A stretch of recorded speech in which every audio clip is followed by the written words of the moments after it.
I've really started to see all these places that I had pride um, in being single. So even just the humility process of putting the gift of singleness in its right place, and not disrespecting, even just in my heart, people who are married. I was like, man, this is like really a pride issue in me that um I think less of married women and have this belief that God is not enough for them. Mm.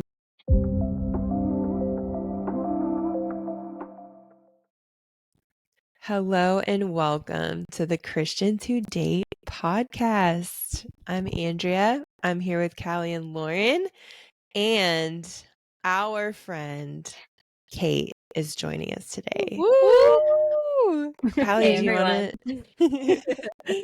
Callie, do you want to tell us about our mutual friend Kate? Yeah, well, I would just like to clarify that she was my friend Kate for like the first, couple years of our friendship, and then she became our friend over the summer because I talked about her so much, and she was also like asking about you guys because bless her heart, she's a faithful listener. So Number one fan. come Let's on. go. So We need people like you. When Andrea and Lauren were here over the summer, we all hung out a couple times and it was the best. But my friend Kate, slash our friend Kate, I just feel possessive, protective. She's the absolute best. We met at a small group like shortly after I moved to Bozeman, and just really quickly was like, this woman's awesome. And we like decided to get coffee, I think a couple months after we met. And after that coffee, or it was like during, but we just like started sharing like kind of our hearts and both ended up crying. And I was like, So good. I love this girl. Like, just pretty immediately was like, yep, she's going to be a deep friend of mine. But she's just a real one. And in my short time that I've been in Bozeman, which has been about 2 years now, which is kind of crazy, but have walked through some just real high highs and low lows with her. And I'm just incredibly thankful for her friendship, her relationship with the Lord, how much she loves people. And she's just the biggest gift to me in this season. So I'm just super thankful for her. Yeah. Thanks, Callie. Yeah. So beautiful. I Yeah. love that. So, I mean, when Callie talks about someone like that, it's like, get him on the pod, Quick. Quick. But Kate, we'd love for you to share just like the short version of who you are, what you do, just, the cliff notes, and then we'll dive into your story a little bit. Which one of us is your favorite? No, I'm just kidding. That's right. Some tough questions tonight. Yeah, what I remember about mine and Callie's first coffee date was I had pictured her as like this secret vault, like a secret keeper. And I was holding some really big secrets at that time in my life and was desiring to walk in the light. And I was like, but with who? Like, who can keep these secrets with me? Like, who can hold them with me and make it safe to come back into approaching God with these things? And I was like, I'm going to tell Callie. So we really didn't have a whole lot of context for each other at that point. But I was like, yeah, do you want to come to coffee so I can like tell you a whole bunch of stuff that's been going on in my life that I haven't been telling anyone about? And I like really need some prayer. Yeah. And that's how we became friends. And Yep. she's been holding lots of stuff with me alongside of me with the Lord ever since. Yeah. She's a good friend. Yeah. Love you. But who am I? How did I get here? I Great question. I grew up in New York, and I grew up in a Jewish conservative synagogue. Met the Lord when I was 17, had a really radical encounter with the Holy Spirit that was just an undeniable veil tore from over my eyes. Um, and was not discipled in those early years of my faith. And so when I went to college, I went to school to become an athletic trainer. And it was a lot of sports and partying. And that was about it with like Jesus on the side because I thought that believing in Jesus meant that when I died, I would go to heaven, but it had no value for changing anything about my life here on earth.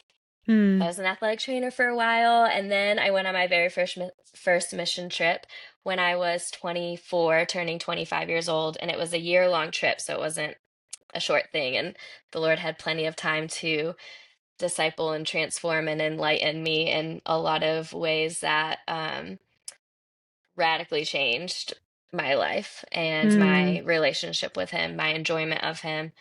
And so much so that I ended up working for that organization for many more years after that. So I went from being an athletic trainer to a missionary working for the World Race. Um, and then through my experiences internationally with women, I wanted to get back into healthcare and ended up moving up to Montana to go to school to become a midwife. And that's what I am now. Yeah. Wow. Yeah, a Amazing. Messianic Jewish midwife. Oh, Amazing Oh the my flashback. dream. gosh. I was like, I mean, if that's not already maybe one of the best intros we've had on this I think podcast. it is. Straight up. If you have dreams of more than one career, you can do it. I'm 37 and I'm on my third one and thinking of what I'll do next. Let's I go. love it. I love it. Oh, So amazing. Okay. Well, I feel like that intro alone, I'm like, I gotta write down 10 more questions for you. But I would love to hear just a little bit more about your backstory, especially mhm. with dating. So you said you grew up in New York and Hmm. you were more in Jewish culture. Yeah, yeah. So what is kind of the culture with dating, I guess, if you're Um, raised in that? it's so in Judaism, similar to Christianity, there's lots of different denominations and theologies around lots of different things. So I can only speak to my particular household. Yeah. Um, but our traditions with Judaism, it gave good moral platform, and I knew subconsciously through like messages being sent subliminally that I should wait to get married to have sex, but like no one was talking to me about this. Okay. It wasn't the purity culture of the church where it was like you'll be this crushed up rose if you give yourself away. And like I hear like horror stories in ministry where I'm like, that pastor said what to you? And I didn't have anything like that. Like my parents weren't shaming about anything with dating or sexuality, and neither was anyone in synagogue. It just wasn't talked about. So the Okay. experience for me was like a lack of guidance, and Hmm. is it taboo? Shame for me came from like, well, no one's talking about it, so should I not either? Is Hmm. this a shameful Mm. thing to talk about? Yeah. Or even experience? I was like, maybe I should be ashamed that I even have feelings for someone. Hmm. Um, so we just didn't talk about it. I felt really lost. And overall, I mean, my parents and most of the parents around me, most of my friends' parents growing up, they met in college, got married, had kids, worked the same job for 30-ish years, and then retired. So I was like, cool. So I'm just going to grow up. I'm going to go to college. I'll meet my husband. Um, and I'll have some kids and be an athletic trainer for 30-ish years, and then I'll retire. I didn't Hmm. know that there were other options or even other obstacles that could keep that storyline from happening. Yeah. We call that the 1, 2, 3 step program, Yep. which we all thought that we were Yeah. on as well. Yeah. Surprise. And Oh. we were all surprised also. Yeah. Mhm. I still am surprised. I'm like, Seriously. how did I get here? Mm. Okay, so kind of a almost silence around Hmm. sex, which yeah, kind of provides this like lack of guidance, but also like, wow, this is like such a, yeah, I don't know, like, is it shameful? Like, why, why is there no talk about it at all? Like, are we Yeah, not supposed to, are we're all kind of pretending that this isn't like a very doesn't integral part exist. of who we all are. Even So, dating, like I remember, so one of my very first crushes was when I was in second grade, and I lived mm, in a neighborhood where all of us kids were within like the same 7 to 10 age range, so we all played together in anyone's backyard. It was just one giant backyard in the neighborhood. fun. Um, and one of my very first crushes, the kids we were like at my best friend's swing set in her backyard, and everyone was like taunting us to kiss, and so we gave each other a little peck, and I was like, I'm in love. So naturally I painted his name on a rock to put on my dresser because we were gonna be together forever. We kissed under the swing set. Oh, Yeah. um and I remember when I had some girlfriends come over and they saw the rock with his name painted on it, obviously made fun of me. I was what, 7 years old? What are you, in second grade? So you're gonna get made fun of, but not because it's bad, but because that's what kids do. They pick on each other. But Yeah. I felt so ashamed. That moment Mm, has carried with me into so many other dating moments in my life where I felt so ashamed mm. in that moment. I took the rock, I crawled all the way under my back deck to the very and like back corner of it, and I buried that rock underneath other oh, rocks that were under there. And I was like, I will uh, never tell anyone ever Oh, again that I have a crush, that I have feelings. And truly, for probably the next 20 years, I wouldn't even admit to having a crush on anyone. I'd just be like, no. wow. wow. Yeah. I'd flirt with people, I'd hang out with people. I even did date some people in college, but it was never something that I talked about because I internalized this idea that having a crush, having feelings for someone, being attracted to them is an embarrassment. Like you shouldn't Mm, feel that way about someone, which is so silly. If anyone ever told me that they had a crush, I'd be excited for them. But when yeah. it was like it must only be shameful for me. I shouldn't feel that way. Mm. Wow.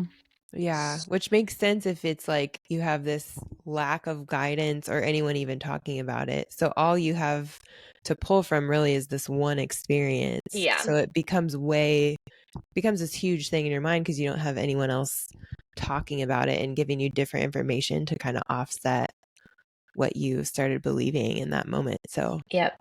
that's pretty wild. Yeah. So then you kind of started to talk about it, but what was it like in your 20s? So college and then maybe moving on from college, what did it look like? My 20s were so fun. Um, I had the As they best should. time. Yeah. I went to the Love it. best college. I went to the best grad school. I had the coolest job. And then I traveled the world for missions for the next 9 years after that. Yeah. It was incredible. And that was when my eyes started to open to the idea that maybe I didn't have to live that streamlined storyline that I thought was the only option. Yeah. Um, and I overcorrected, and I put into my own head, I will never get married. I won't. And it went alongside this shame and embarrassment I already had for the Mm, idea that it's embarrassing to have a crush on someone. So I was like, great, I'm just never gonna have feelings for anyone. I'll never get married. And at the same time, I'm actually diving into scripture, learning more, seeing Paul's life. I'm like, Paul's a Jew. I'm a Jew. He says singleness is a better gift than marriage, even. And marriage yeah. is just if you like burn with passion for someone and you have no Holy Spirit self control, I guess you can like cop out and get married. And I like Hmm. started to see marriage. I put singleness on a pedestal, which is not the point that Paul is saying. He's communicating that they are both gifts, but I saw the church Mm, idolize one, so I wanted to overcorrect and almost idolize the other, or hmm. at least promote it with a louder voice than it was getting in the church. Hmm. And I was in ministry with 18 to 20-year-olds that were in a similar place to me when I was 18 to 20, where they think, oh, I have to get married soon. And if I don't get Yeah. married soon, what does that mean for my value? But they also Mm, had the extra cultural, Christian cultural urgency of I'm not, especially for women, like I'm not worth anything Yeah. until I get Mm. married, until I'm a wife. Um, and so, yeah, I wanted to overcorrect. I wanted this platform of singleness being a gift to be elevated.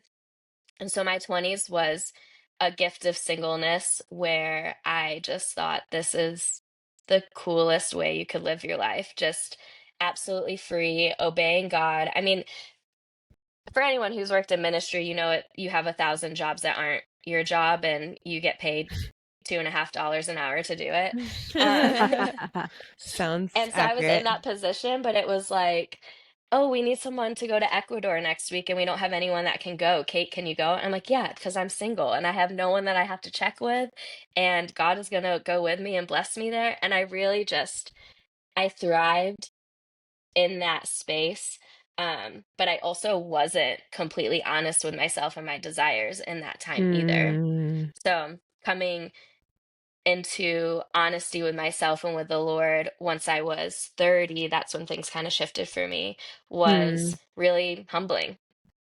Even knocking down the pride of how I was feeling towards married people, being like, I started to view, I was upset that the church treated me as a single woman as less than because I wasn't Hmm. married. But I hadn't even realized that I had started to see married people as less than me because they needed each Hmm. other and all I needed was God. Hmm. I've It was definitely Yeah. had humbling. seasons like that to justify my singleness. I'm like, I'm Yeah. so much better than you all. I don't need anybody. Yeah. It's just me and the Lord. No. Crying. So, No joke. Yeah. Seriously. so Kate, you had talked about like was it at 30 something kind of shifted for you? Hmm. What exactly was it that shifted for you? Well, can I ask first, Yeah. like, Yeah. did you date at all in your 20s then, or were you just kind of like, I'm living my best single life? I dated someone casually for a few months at the end of college, so when I was 21. Okay. But I don't think I dated anyone from 21 to 29. Okay. Yeah. And then when I was 29, I dated someone for 3 months. That was the first like real devout believer I had ever dated.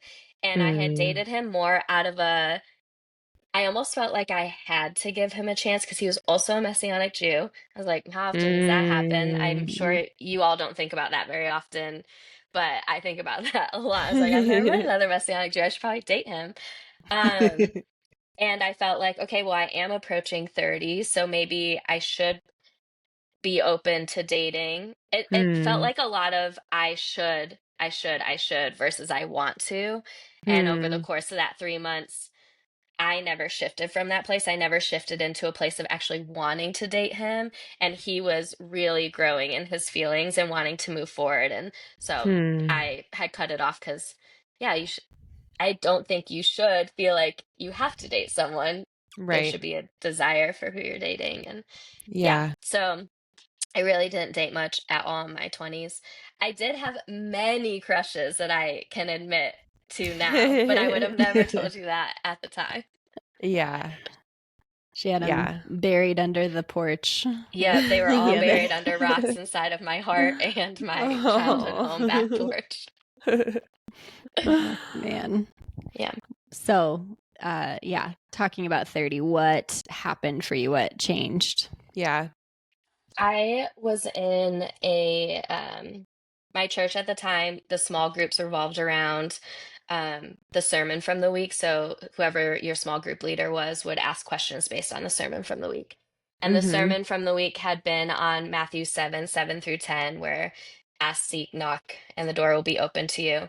And so my small group leader had asked our group, what are you asking, seeking, knocking through prayer at the door of the Lord for? Hmm. We all spent some time praying about it, made my little list, and the person next to me was the first person to go, and then we were going in a circle opposite way from me, so I was going to be the last person.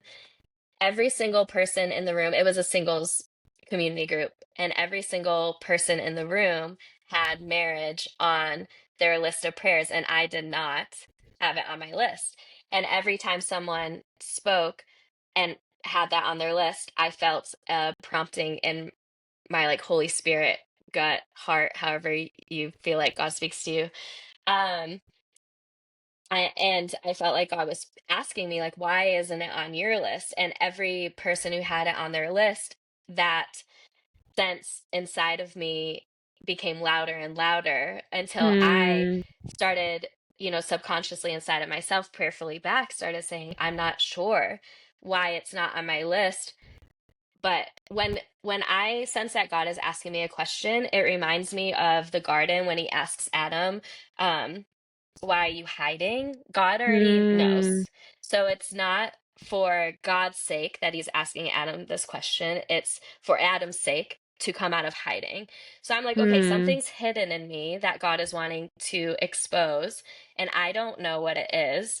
And he's asking me over and over, why isn't marriage on your list? And I'm like, I don't know, God, why don't you tell me? Obviously, you know, and I do not. Um, and what I heard him speak back after, some back and forth of this, was that I had a fear that I had just spent the whole decade of my 20s uniting myself to the Lord. And if I were to choose marriage as a gift for myself, I would be separating myself from the Lord because Hmm.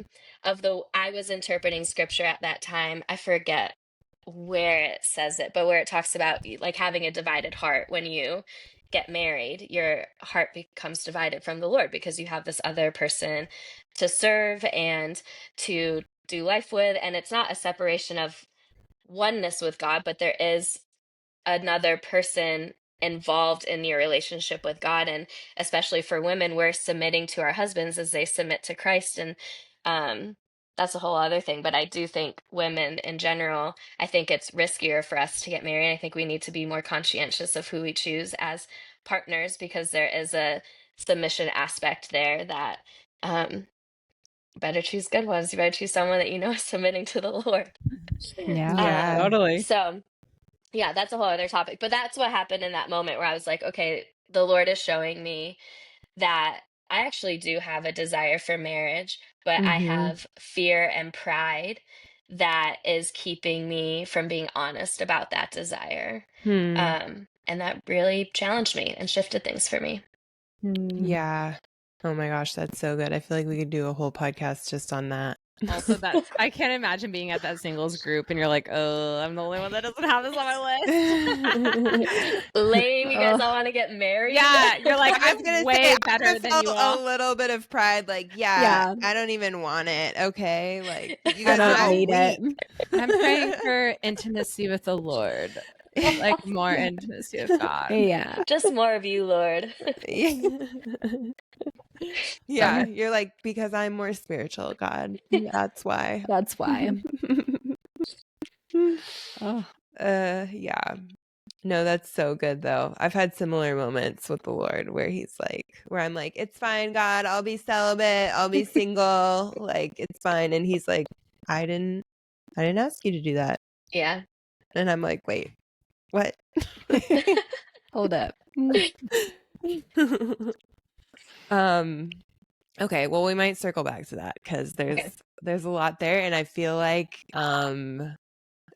you're just not the only one who's had that experience. I feel like a lot of single people, especially over 30 and in the church, can relate to some aspect of like pretending this isn't even a desire or burying it Yeah. deep, deep, deep, and um like trying to take some kind of control over it in that way. I think that's what like a lot of people do. So we might circle back to that. Great. But what did things look like after that kind of shift happened? I have a mentor. She is my Ecuadorian mom, and she's wonderful. And I started having conversations with her. I basically um, said, okay, Mabe, you're married and you love your husband, and I want you to tell me why you think that it's a gift to you. And I would just ask her question after question, like, prove to me that marriage is actually a gift. And we had many conversations over the next year. I also started, once you become aware of something, if you want to grow and heal in it, you now have the option versus when you're unaware, you're just blind. So you Mm. can't do anything about it. But Right. because I had become aware, I've really started to see all these places that I had pride um, in being single. So even just the humility process of putting the gift of singleness in its right place, and not disrespecting, even just in my heart, people who are married. Like I remember there was this married woman teaching one time on Psalm 139, and how we're fearfully and wonderfully made, and all these great things about how we were knit together in our mother's womb. But the way that she was talking about it was how um, blessed she is to have a husband who speaks such beautiful things over her. And I remember Mm, thinking, I was like, that's not a gift. I was like, how weak of you to need your husband to say things about you when God can say them about you. I mean, I really started to notice the pride in my heart. Like, this was someone that I have known for years, that I love and adore, know her husband. Like, there's nothing about I knew her personally. There was nothing about that situation where I should have said those things about her in my head and my heart. But I was like, man, this is like really a pride issue in me, that um I think less of married women, and have this belief that um God is not enough for them. mm, Mm. And so, every time I would see a point of pride and see the root of the um, truth, little t truth that I had created in my head, I could then go back to God and say, okay, well, what's the actual truth?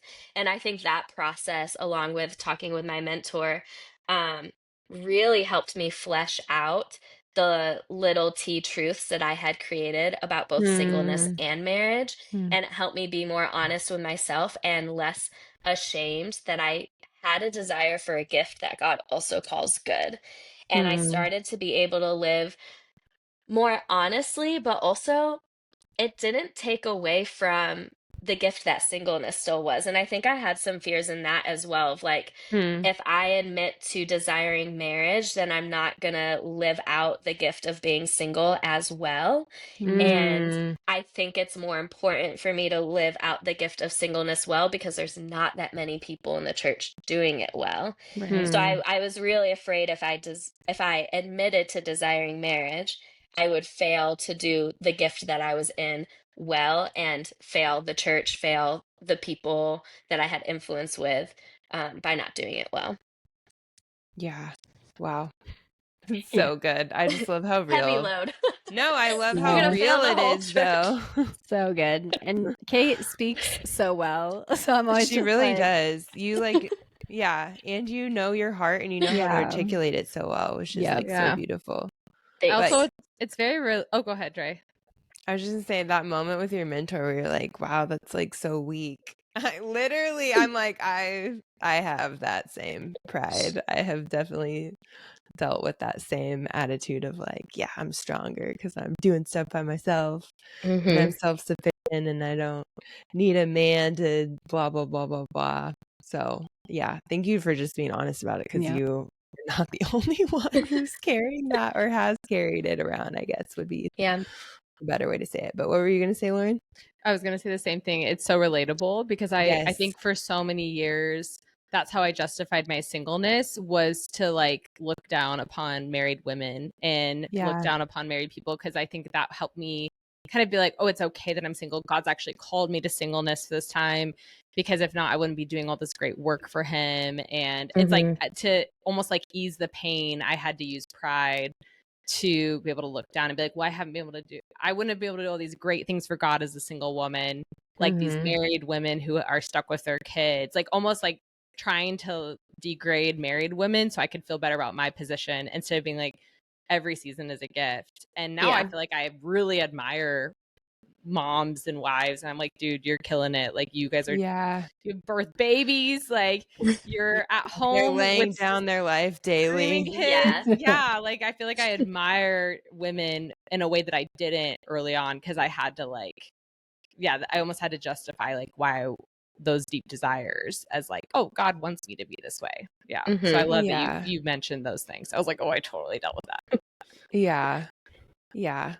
Well, so I would love to hear how did you finally end up, I guess, in your first dating experience or relationship after kind of coming to this realization, and what came up for you? Because I feel like that stuff doesn't just go away, and then it kind of like takes on a different form almost sometimes in dating. So I'd love to hear what that looked like for you. Yeah. That is a really good question. I have um dated more casually and gone on many dates since that has happened.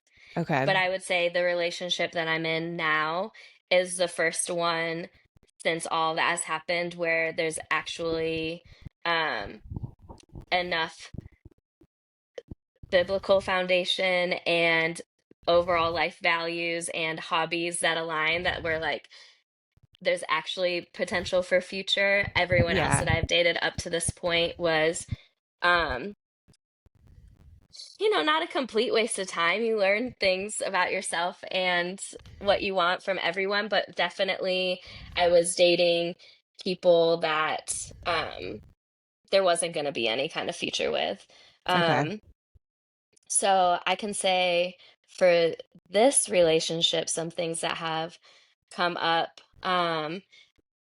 The biggest one I would say is a continual humbling and uprooting of that moment from when I was 7. Like, I will still text Mm. my one of my best friends. I will still text her randomly and be like, "How embarrassing that I have a crush on a boy. Like, this is so embarrassing that I have feelings for someone."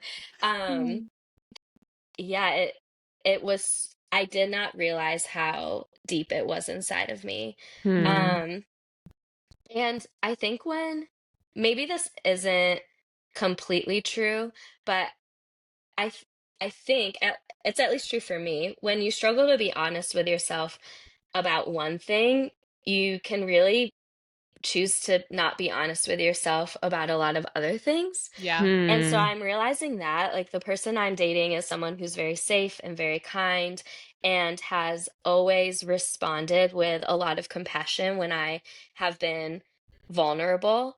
Hmm. And to vulnerability is something that is scary for everyone, but some people do it a bit more naturally than others. And Hmm. I find it very easy to be transparent. Ask me anything about my past that I have worked through, and I'm the first one to tell you every nitty-gritty detail.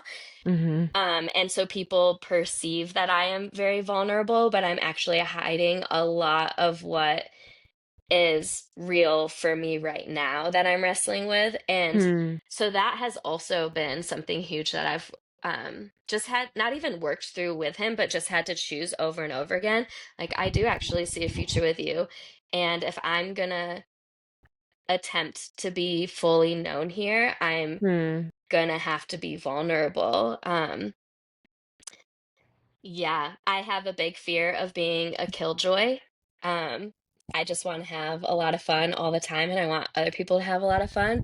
And Hmm. I um, don't want to ever change the topic to the more serious thing. But I'm also Hmm. a really deep feeler, and I get my feelings hurt, and I have deep thoughts, and I have fears. And so yeah, learning to be choosing to be vulnerable. I know how to be. I just have to make the choice to do it over and over and over again with someone that has shown me that they are going to be trustworthy and kind with my Hmm. vulnerability is something that I've worked through a lot. Yeah. Yeah. That's huge. So Has good. there been any aspect of like, oh, I have to like trust someone else with my heart? Yeah, it's kind of scary. Yeah. And figuring out there's no dating timeline to go off of in scripture and also with our friends. Like I have people who got married, met, dated, got married in 3 months and have the most beautiful decades long marriages. And I have people who dated on and off for 6, 7 years and then, decided to get married and it still didn't work out. And Hmm. there's not a good formula. So for me, trying to figure out when is the best time to ask this question or to be honest about this thing or to bring up this topic, um, because there isn't a timeline and I don't always know what is appropriate to invite someone into and Hmm. when in the Yeah. relationship. So we've had conversations like that even. I mean, especially with my past, I have a lot of promiscuity throughout college, honestly, even high school, and I've experienced some different seasons of abuse. And so those are things that I was honest about early on, as far as like these topically, like these are things that I've experienced. Mm-hmm. Um, but if we're ever going to get into the details of this, I don't think it's appropriate to do now. And I would want to do it under the guidance and counsel of like a marriage counseling type setting, because it Hmm. is something where if we decided to get married, it's likely going to affect our intimacy. And so I want to be counseled through that with people who would know how to talk through that. But we don't have to talk about that when we've been dating for, this amount of time. So Yeah. yeah, it's hard to know how to have those conversations well and in what Mhm. timing. Yeah. Which I think is an element of wisdom already, Kate, that you're like, we talk about on this podcast, like an intimacy ladder of like building trust as you go. And then, Mm-hmm. some people will just be like, here's all my trauma and here's all my stuff, take it or leave it. And I think you're holding it like with wisdom of like, here's a little bit I'm going to show you. And then the right timing, because this is so a part of my story and it's really a part of my life, like will I reveal more and more and like have a covering over it, and so I think Yeah. there's like a wisdom and discernment, because I don't think there's like a perfect way of sharing our history and the hard things that have happened or different parts of us, but I think there is like a time, and sadly there's like not a formula. It's Hmm. all like, Right. and you do this and this and this, but I think what you're sharing, I'm like, oh, that's like sounds like real wisdom. Mm-hmm. Thank Yeah. you. Yeah. And it makes sense that you would be like, this is heavy stuff and we need some guidance as we talk through it. Like, yeah. But also knowing like it will affect us, in our marriage. So it is Yeah. something to talk through. So yeah, Yeah. I think there's a lot of wisdom there too. And there's so much in dating where you're like, I wish God could give me like a step by step, like 3 months in, this is what you need Hmm. to be doing and feeling and saying, but Yeah. so not like that. Yeah. It's also scary because dating isn't a promise. So you Right. are stepping up this Yeah. ladder and you're building and building and you trust and share more and you open your heart more. And then it's like, but this might not go where we are currently like see a potential for it going. Yeah. Just Right. because the potential is there doesn't mean it's a promise that you get there. And so Mm-hmm. even that, I mean, especially for anyone who does struggle with vulnerability where it is really scary and you kind of shy away from it, it's really hard to still walk the path that you're on. Yep. Yeah. Absolutely. Yeah, for sure. Well, I will say with Kate, like I've been so proud and impressed by you and just like especially getting to like walk with you in this like relationship you're currently in, but just like the conversations you've had and your processing, and you've just handled everything so well and with so much grace and vulnerability, and you've taken so many risks, and I'm just really proud of you, and I think you've done a killer job. So Thank you. yeah, I'm proud of myself too. I'm like, that's right. wow, Get I it, am girl. doing so much better than I thought I would. And I mean, if I look at where I was a year ago, just even in my own healing and honesty with myself, I call it the year that my heart thawed out. Like truly between last January 2024 and January 2025, it was like my heart thawed out and I became open and alive again. So good, Kate. Yeah. Aw. Yeah. Best. I love that. It's like you share stuff and then I have to like sit there and think about it, taking it all in, and then I'm like, oh shoot, I'm like supposed to be asking questions here. But I just want to like chew on what you say because it's so meaty and like Thankfully, you get to edit this, so deep. you'll Yeah. get to If chew on only we it. had a good editor. I know. Yeah, I'm just kidding. Okay, so I'm curious, once you know, it does sound like you took some practical steps, like once you had this shift in your own heart, like you're like, I'm going to start asking my mentor, you know, about what she loves about marriage. Like, what other practical things did you do to kind of like engage that process of getting in touch with this desire and then even maybe like pursuing dating? I'd love to hear what that looked like too. Um, some of it happened just on its own naturally, but what I did notice is I don't recommend that everyone move cities just so they can start dating someone, but I realized I had a lot of fears just even wrapped up in dating in the community that I had been in a ministry context because there Yeah. were so many people watching me, so many eyes on me. It felt so high stakes. I didn't want to online date because I was afraid of who would see me out at a restaurant. And my community at that time, although lovely and, you know, full out for the Lord, it definitely was like you could side eye a guy because you thought you were in his way and they'd be like, "Are you in love with him?" It's like, "No, I just was trying to get out of his way." And so I Yeah. felt really afraid. I'm like, I'm already struggling with being honest with myself. I'm already struggling with vulnerability. I don't want anyone to watch me try to figure out dating. So, Yeah. It can feel like a fishbowl in certain yeah, yeah. cultures. Yeah. So when I moved up to Bozeman 3 years ago, just that change in cities and um, feeling like I didn't have so many eyes on me to watch what was personal and at least in part a little private was really helpful because I felt much more open to meeting people randomly. If someone did ask me out, it was much easier for me to say, sure, like, yeah, random coffee shop guy, I'd love to go on a date with you. And Did I that was more happen? open. Yeah, I went on a lot of dates with a lot of random people. I actually dated someone for Nice. about 8 months that I met um, at, I volunteered at a restaurant where it's like a pay what you can type of restaurant. And so I volunteered there to serve food. And one of the guys I had served food to, I ended up dating him for almost 8 months. Um, and yeah, I was more open to online dating too. It felt less intimidating because I was like, I'm not gonna swipe on someone who's also at my ministry organization and Right. they're not Yeah. gonna like see me pop up.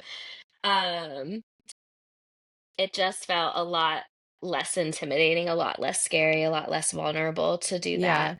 Yeah. Um, so that's some of what happened that created some momentum for me. I forget the rest of your question. Maybe I answered it, maybe I didn't. But um, those were some of the things that shifted was changing cities, saying yes to people who asked me out on dates, online dating. Yeah. Yeah. Yeah. I will I think you did answer the question, but also it made me think of another question. Yeah. Um I'm curious, like, how do you think because I remember this, like, I worked at a Christian school and it also felt like a fishbowl, like, just so many people, like, paying attention and weighing in when you're just trying to figure out, like, if you wanna go on a second date. Hmm. So how do you think we could, like, shift that type of culture? Because I think it's not in every church, but it is in, I think, smaller churches and maybe some smaller Christian circles. But yeah, how do we help our single friends out, or our people that are just trying to date? Yeah. I think we have to recognize it in ourselves, even because I don't like that, but I also have that instinct to do it to other people. Yeah. I'll see two people walking downtown. I'm like, oh, are they on a date? Um, it's my instinct also. So I think just recognizing it's not helpful, it's not encouraging, it's not edifying. I mean, Mm, I think people that you are really close with, being able to ask them genuinely, what's new in your life? How are you doing? yeah, yeah. Like creating space where if they want to share, there's opportunity and connection, but Mm, without the ego in us that says you owe me information about this because we mm, don't. And I think that's really what it is. It's this ego, it's this gossip adjacent type of feeling where um we get a dopamine hit off of like, ooh, tell me what's going on. I can be in the know what's happening here. And I think in part it comes from a beautiful place of we love love. We love when two people that we think are awesome do like each other and are getting connected and are starting to date. But it just also puts a lot of pressure on people that um, if they aren't inviting you into that space, it's not your business to be invited into that space. And you have to recognize the ego in yourself that's fueling the desire or the thought that they owe you to let you in. yeah, yeah. That's good. Well, Callie, Lauren, do you have any questions for Kate or anything you wanted to kind of circle back to in her story? She shared so many Hmm, things that I feel like we could like I fully rabbit know. hole on. I'm like, one is like forming in my mind, but it's like not fully there yet. So, Lauren, Yeah. if you do have one, you jump in. But Yeah, I would love to hear a little bit of like, for what would you say now to like younger Kate of like how to date? Like what would you say to your Mm, younger self? Like what are some tips? I would tell her to not be afraid to take the risk in dating and mm, know that um, if you're truly doing it with the Lord, you're not going to risk the influence that you have in singleness mm, just because you're pursuing a desire that you have for marriage. But I would also tell her to have better standards. I would say mm, it's not worth it to say yes to just anyone for mm, however long you feel bored or lonely, just mm, so that you can lessen the feeling of boredom or loneliness in your life in a mm, season. That was a lot of like the last few years where I was dating people that I knew I didn't have a future with. I was just kind of subduing the I just wanted to numb out a little bit of the loneliness and dissatisfaction with where I was at in my life relationally. Even though, I mean, all you're doing when you lessen your standards is putting off further meeting someone that actually is in line with your life and where you're going in your mm, life.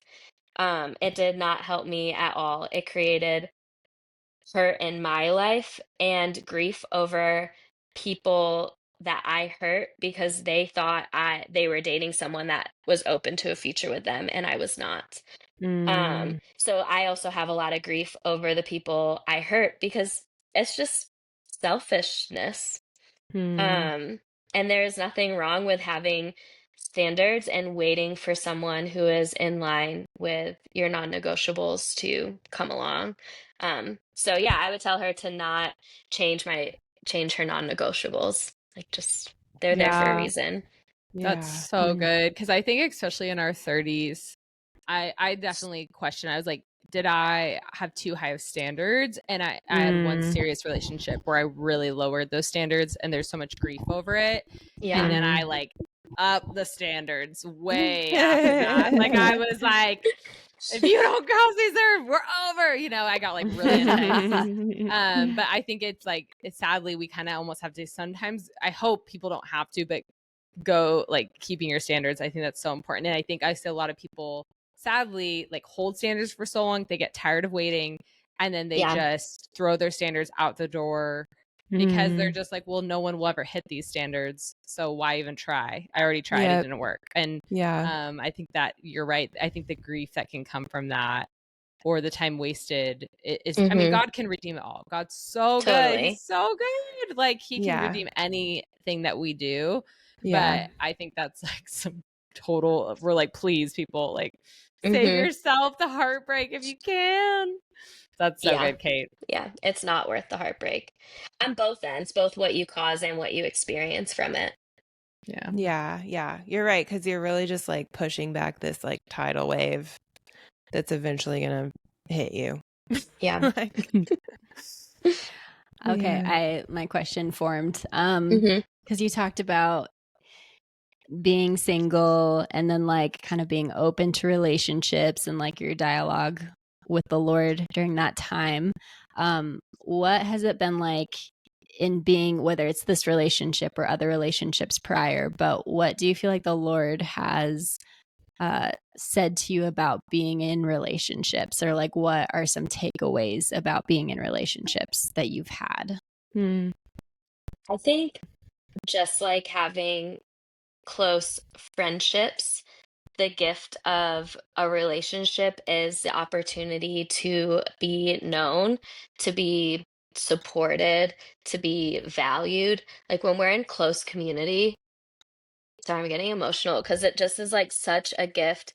It's a gift in my relationship, and it's a gift in the friendships that I think of that I've had for a really long time, even here with Callie, the few years that we've been friends now.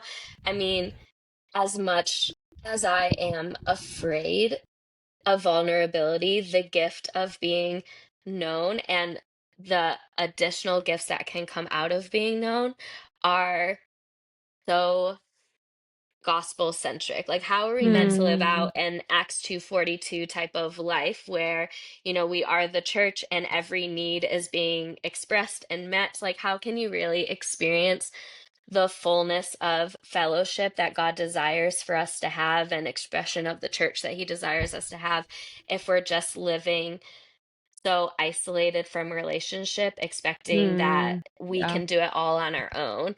And um yeah, I just think that being in relationship is meant to be a gift of hands and feet of Jesus, of different perspective, of refinement, of pointing you back to the Lord, of seeing your gaps and your blind spots, and helping you become more of who you're supposed to be and challenging you. Um, and you also get to be valued and supported along the way. And I just think that is a really incredible gift that you get to have in a closer way in dating relationship, and I assume that gets closer and closer with engagement and marriage, but is a gift to everyone, and why even friendship and community and being connected is so important, because it's not just like, oh, we aren't meant to do our faith on our own because it's too hard, but like, yes, that's true, it'd be very hard to just live your faith isolated. um but you're missing out on the gift of um fellowship, and I just think, God himself is fellowship, being three in one, and how much more do you get to see the fullness of God when you're doing it in fellowship? Yeah. I Yeah. love that. That's so good. I do think sometimes we feel like, oh, I'm just like lonely because I'm single, and the only way to fix this is going to be a boyfriend. Yeah. But it's like, actually, you can be vulnerable and seen and known and loved by people right now. It's just, Hmm. it doesn't have to be this one avenue that you experience that by. It's like, no, that's why community's here. That's what their church is for. Like, do they always do it perfectly? No. But Yeah. do you get to like go out, like you said, and pursue those friendships and relationships and risk vulnerability so that you can actually fill that space inside of yourself that is longing for that? So yeah, I love that you touched on that. Hmm.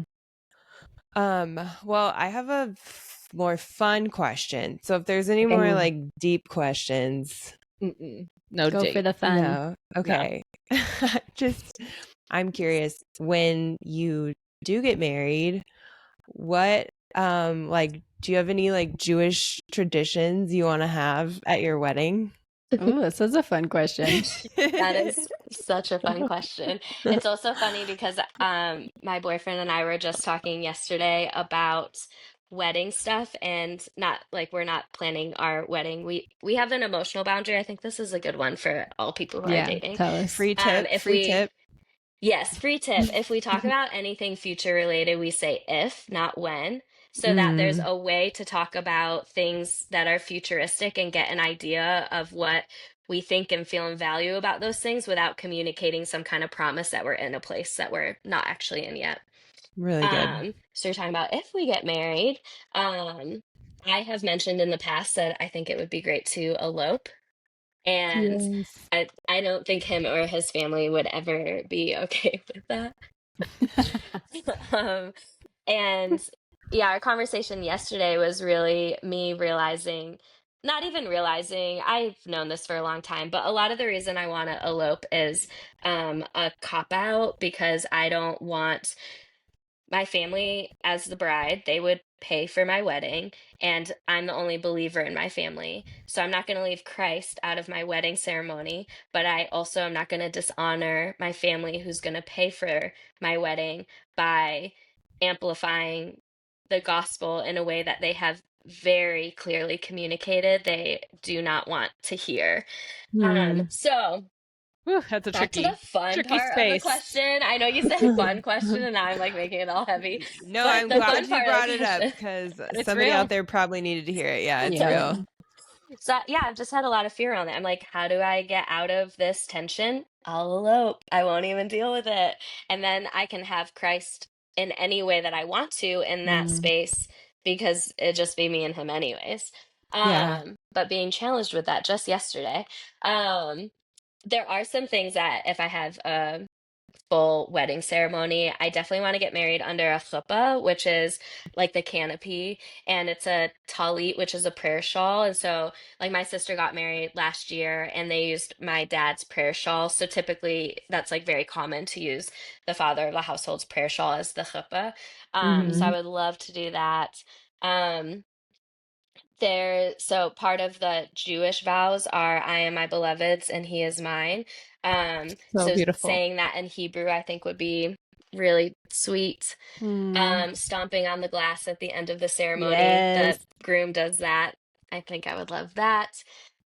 Um there's the dancing the hora where you put like the celebratory couple up in chairs and like bounce them up and down in the Yes. chairs. We do that for all of our celebrations. So like our bar and bat mitzvahs growing up, we were put in the chair and everyone dances around us. So I would love to do that as well. Um, yeah, those would be the main ones that I think would be really special to do.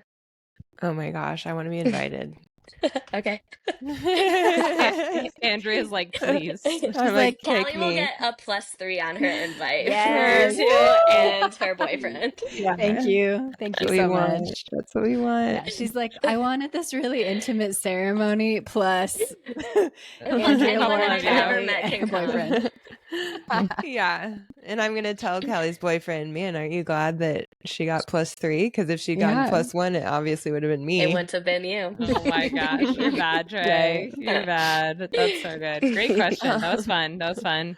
But also, Callie and I, okay, it wasn't a Jewish wedding, but we did go to like a Middle Eastern, Middle Eastern. Yep. more that culture. And I was like, this is a party. It was Yeah. so fun. It They was go all in. so fun. So much dancing. Jewish weddings are very fun. So Oh, I man. imagine a Middle Eastern one would be similar. Although we have a lot of conflict, we have very similar cultures. Yeah. There we go. I Yeah. also would want a ketubah, which is a Jewish marriage license, and they're really beautiful, and you get them framed and hang on the wall. And Oh. I remember my parents was on like our stairs walking up to our bedrooms, Oh, and I that's so would always cute. pass by it. So I would want a ketubah also. I love Wow. that. Yeah. Yeah. I love all that. I want a ketubah. I know. I'm You can kind get of one too. like, I want to get married under I can't even say it. Hoopla. A A hope. chuppah. A Chuppah. chuppah. Chuppah. Yeah, it's very hard to say the ch sound if you didn't Yeah. grow up with it. Yeah. Yeah. I need to work on my Hebrew, honestly. But Side note. yeah, it's just like such a fun culture. Really, yeah. Mhm. Really know how to throw a party, I would say, in my For limited They do. sure. experience. Yeah. Oh, yes. Also, Yeah. this is such a funny random thing, but one time Kate and I were walking and we are talking about like guys we've liked or dated or whatever. And Kate tells me the guys that she's like dated.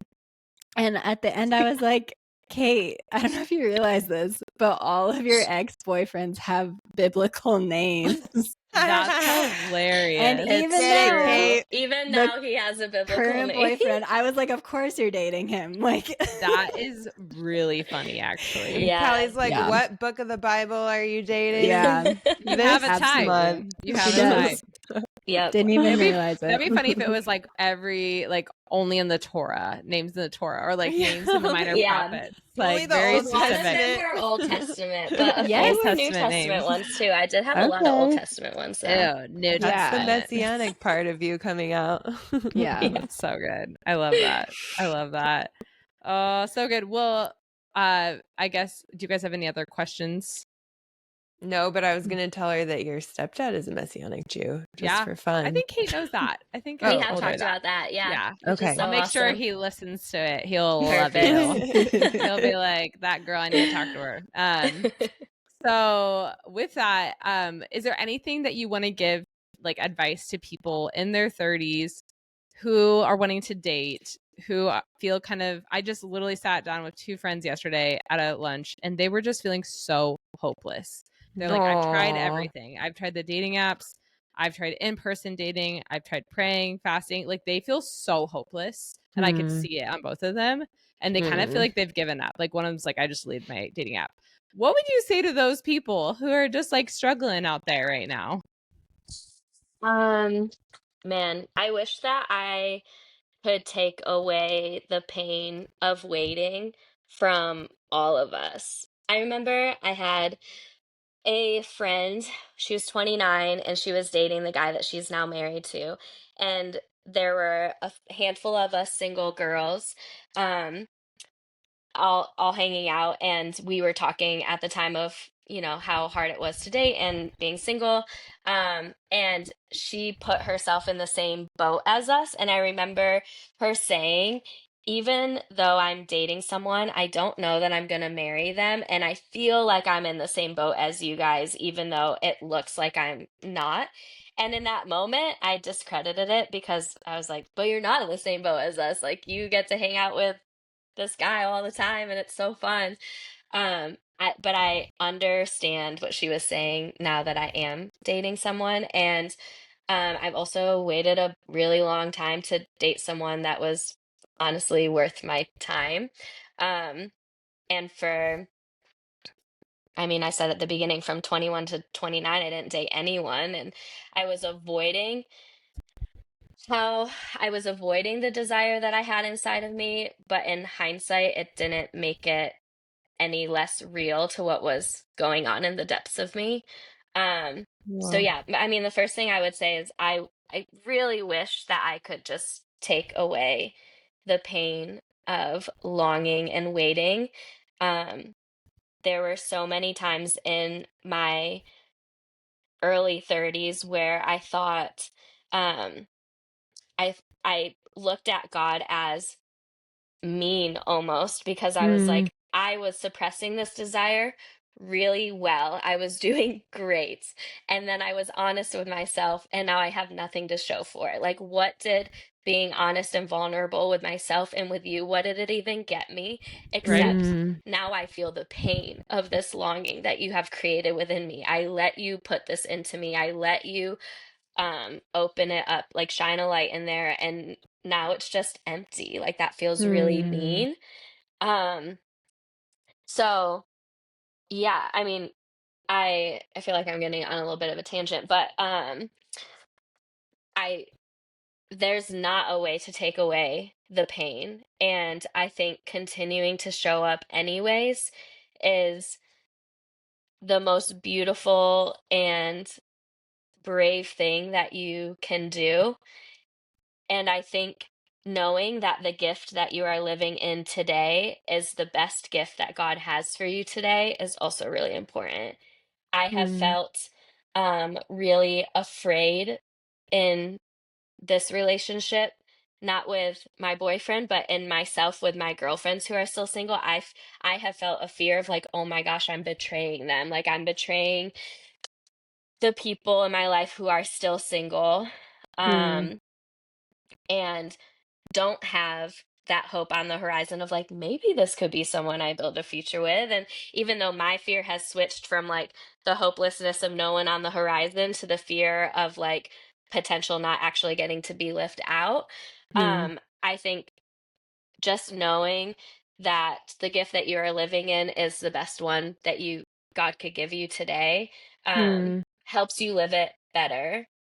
And I know for me, I hope that there are single people, men and women, that continue to live single well, because the church does idolize marriage, and we need single people in our lives to bring what only they can bring with Yeah. their gift. And I think the church at large needs to reset and see and value the gift that singleness is. Like, I don't think single people should have to push so hard for their gift to be seen, recognized, valued, encouraged. Mm. So like for the single women who are feeling hopeless, I live out the gift that you are in the best you can today and keep showing up beautifully, bravely, but also for the people around them. Like, what are you doing to encourage, edify, uplift them in the gift that they're in? Because it's really Mm. hard when you're single to be the only one being like, this is a gift, this is a gift, this is a gift. And everyone else is looking at you. And, pastors are talking from the pulpit of like, just wait a little longer. And it's like, what if the waiting is forever, and we're Mm-hmm. doing nothing to value and edify what we are in right now? Mm. I just think it's such a missed opportunity in the church to not value something that the New Testament clearly communicates is a gift, and it's the one that Yeah. Jesus lived in his whole life. And we don't look at Jesus as a failure. He was 33 and single, and he never got married or had kids, and that was not an issue for us. And now we reach like 28 and a half, and we're like, what's wrong with you that you haven't found someone yet? Like, Mm. what are the red flags in your life? I'm like, why does it have to be that way? Why are we not encouraging people in the season that they're in the gift that they have? I think we're really missing out as the church by doing that. So good. Yeah. Yeah. Understood. Wow. Wow. Thanks for having me, guys. I can't wait to re-listen to this, by the way. Yeah. Literally, I know. So We're all just excited. like getting ministered to, like, yeah. Yeah. I totally agree. Yeah. Well, I love too, Kate. I think something you do so well is like you really don't rush over like the pain that somebody might be feeling. And Yeah.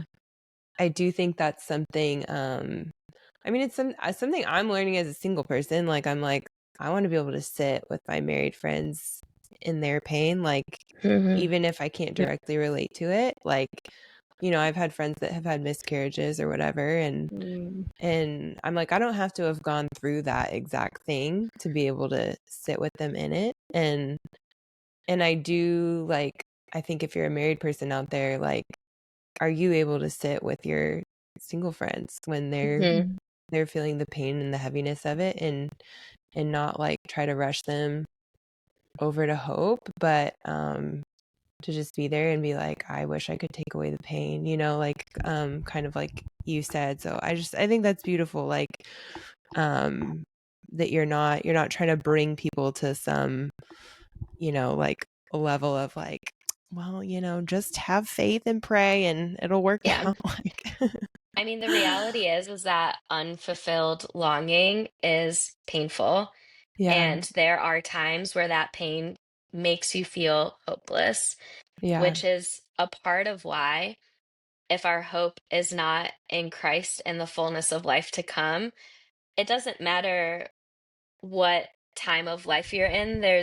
Always a there's oftentimes a longing that is not being fulfilled. And if we can learn this in our singleness, for it to point us to Christ and drive us into Yep. closer desire for eternity, then how much better will we become at being satisfied by the Lord and all those other seasons of longing that come, like our friends who are miscarrying, that could be us someday, or infertility, or, what, losing a parent at a young age, whatever it might be. Mhm. Um, Life itself on earth in this brokenness it's just has unfulfilled desires and Yep. longings, and Yeah. True. this world won't satisfy us, and that pain is very real and won't go away just because someone says you'll meet him someday. It just it doesn't go away.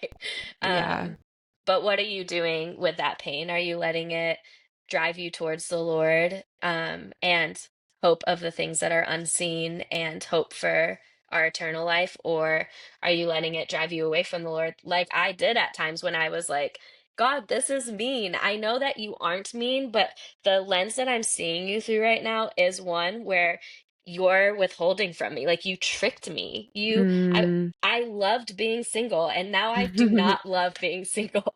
Yeah. And like, you're the one who brought me to this place. So like, what do you have to say for yourself? Yeah. Yeah. Yeah.